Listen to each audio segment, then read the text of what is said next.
Charles Sanders Peirce, Semiotics, Icon, Index, Symbol in Literary Theory. Hello and welcome to the discourse.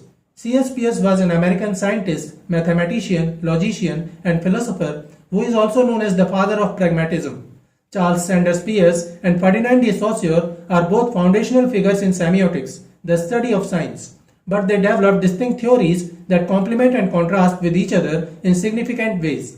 While Saussure is often seen as the father of structural linguistics, Peirce expanded semiotics into a broader philosophical framework. Saussure proposed the dyadic two-part model. Signifier plus signified is sign. For Saussure, meaning arises from the relationship between these two elements within a structured language system, lang. Peirce introduced the triadic three-part model, with representamen, the sign vehicle, like Saussure's signifier, object, the thing referred to, and interpretant, the meaning created in the mind of the interpreter. For Peirce, meaning is dynamic and involves interpretation, not just fixed structures. Peirce's model accounts for how science evolved through interpretation, semiosis, whereas Saussure's model is more static and limited to linguistic systems.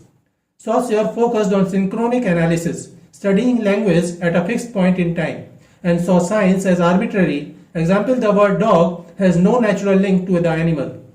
Peirce emphasized diachronic process, how science changed over time, and introduced three sign types, icon, index, symbol, to explain different kinds of meaning making. Peirce's theory explains how non-linguistic signs, like images, gestures, or natural phenomena, convey meaning, while Saussure's model is language-centric. Saussure argued that all linguistic signs are arbitrary, no inherent connection between the signifier and the signified. Peirce countered that not all signs are arbitrary and offered the concepts of icons resemble their objects, example a portrait, indices have a direct connection, example smoke indicates fire, and symbols, arbitrary, conventional, example words, flags. Saussure saw meaning as relational, defined by differences within a system, example hot versus cold. Peirce, a pragmatist, argued that meaning emerges from interpretation and action, how signs are used in real-world contexts. Saussure's model is more rigid, focused on language as a closed system, while Peirce's is open-ended, applicable to all science systems. Icons, indices, and symbols in everyday life. In daily communication and perception, Charles Sanders Peirce's three categories of signs, icons, indices, and symbols, help explain how we interpret the world around us. Icons function through resemblance, meaning they look, sound, or feel like what they represent. For example, a portrait photograph is an icon because it visually resembles the person depicted. Similarly, onomatopoeic words like buzz or crash are icons of sounds because they imitate the noises they describe. Even emojis such as smiling emoji or pizza emoji act as icons by approximating facial expressions or objects through simplified graphics. These signs rely on direct similarity to convey meaning, making them intuitive and universally recognizable. Indices, on the other hand, operate through a direct connection or cause and effect relationship. Unlike icons, they do not resemble their referent, but instead point to it through association. For instance, dark clouds in the sky serve as an index of impending rain, just as a fever is an index of illness. In everyday conversation, pointing a finger is an indexial gesture because it physically directs attention to something. Similarly, smoke is an index of fire, and footprints in the sand are an index of someone having walked there. These signs work because they have a real, observable link to what they signify, allowing us to infer meaning from context. Finally, symbols derive their meaning purely from cultural or social agreement, with no inherent resemblance or direct connection to their referent. The most obvious examples are words themselves. The term book does not look, sound, or feel like an actual book, yet we understand it because of linguistic convention. Traffic signs such as a red octagon meaning stop are symbols because their meaning is learned rather than natural. National flags, religious insignia like the cross or crescent, and even hand gestures such as a thumbs up for approval function as symbols because their interpretations depend entirely on shared cultural knowledge. Without this learned context, symbols would be meaningless. These three types of signs often overlap in real-world use. For example, a like button on social media is iconic, resembling a thumbs up gesture. indexical, showing that someone engaged with a post, and symbolic, representing approval in digital culture.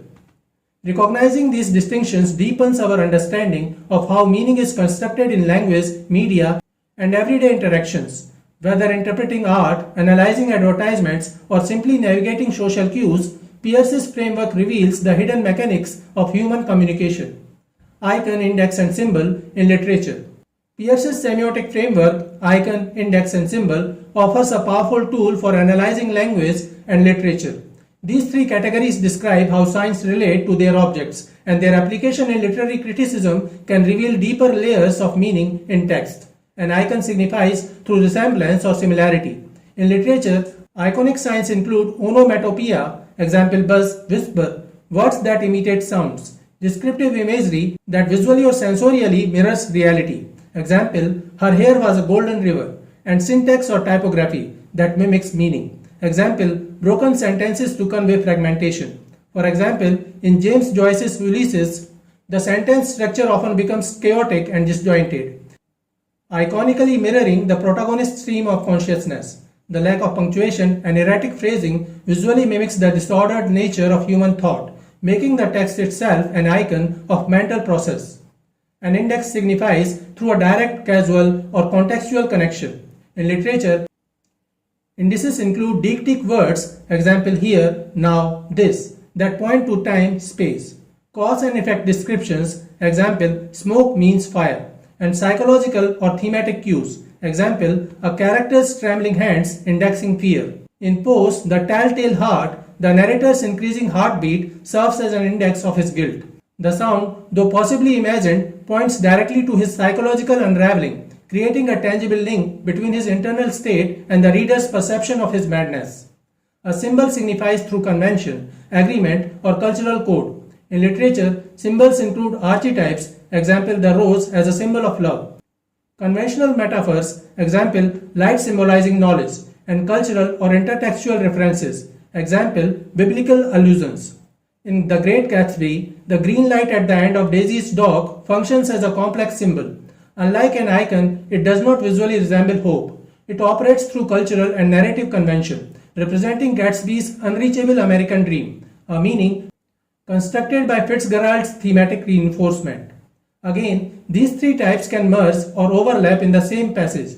For example, in Moby-Dick, Melville's description of the white whale blends iconic, indexical, and symbolic signs. The vivid imagery, like a snow hill in the air, iconically mirrors Ahab's awe. The whale's scars index past violence, and its whiteness symbolizes metaphysical terror, a culturally constructed meaning that transcends mere visual resemblance. Peirce's Triadic model helps in understanding how literary meaning is generated. Icons make the text visually or sonically evocative. Indices create tangible connections, psychological, causal, or spatial, and symbols rely on shared cultural knowledge for deeper resonance. So this is it for today.